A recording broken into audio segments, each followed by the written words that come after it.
Jean-Jacques Rousseau a dit « La volonté, c'est ce qui met en mouvement le corps et la raison, c'est ce qui le retient ». Alors réveille ton super pouvoir caché en débloquant ta volonté en 5 étapes. Moi, je suis David, médium, magnétiseur, voyant, coach en développement personnel en région Normandie, mais également sur toute la France en travaillant à distance. Tu te sens parfois prisonnier de tes propres limites ?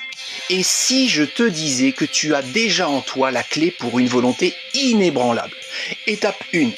Définir un objectif clair, comme par exemple, tu désires arrêter de fumer, ou perdre tant de kilos avant cet été, ou encore, tu souhaites créer ton entreprise. Si je prends l'exemple de la perte de poids, tu dois sortir de ton armoire un vêtement que tu adorerais porter, mais que tu ne peux plus mettre. Et tous les jours, lorsque tu passeras devant cette chemise, ce pantalon, cette robe, tu devras te dire « Je vais réussir à te porter de nouveau ». Et tu devras t'imaginer dans un avenir proche avec ce vêtement sur toi. Étape 2. Fractionner les tâches, décomposer les grands objectifs en petites sections réalisables. Si en prenant l'exemple de la perte de poids, tu peux déjà commencer par trouver une activité physique qui te convienne. La marche, la course à pied, le vélo ou la natation, que sais-je. Et cela une fois par semaine pour commencer. En parallèle, tu arrêtes les abus en tout genre, que cela soit au niveau alimentaire, fiesta ou ce qui touche à l'hygiène de vie en général. Chaque petite victoire a son importance. 3.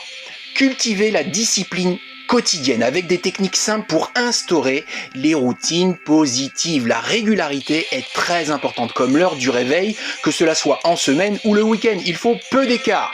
Les horaires de repas, qu'ils soient le plus possible à des heures fixes. Il y a un proverbe français qui dit que la volonté trouve les chemins, l'impuissance trouve les excuses. Alors pas d'excuses, comme j'ai pas le temps, j'ai des enfants, c'est trop dur, etc. Étape 4, gérer les distractions. Remplace par exemple les temps, les heures que tu passes devant l'écran de ton téléphone pour avoir des activités positives pour ton mental, pour ton corps ou pour tes émotions.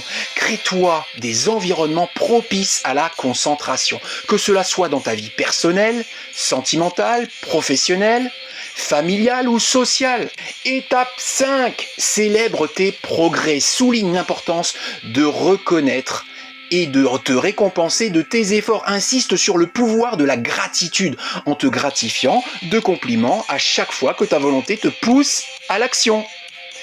Quel objectif vas-tu atteindre grâce à ta nouvelle volonté? Partage tes progrès dans les commentaires, abonne-toi pour plus de contenu sur le développement personnel et je vais finir par la citation de Vince Lombardi.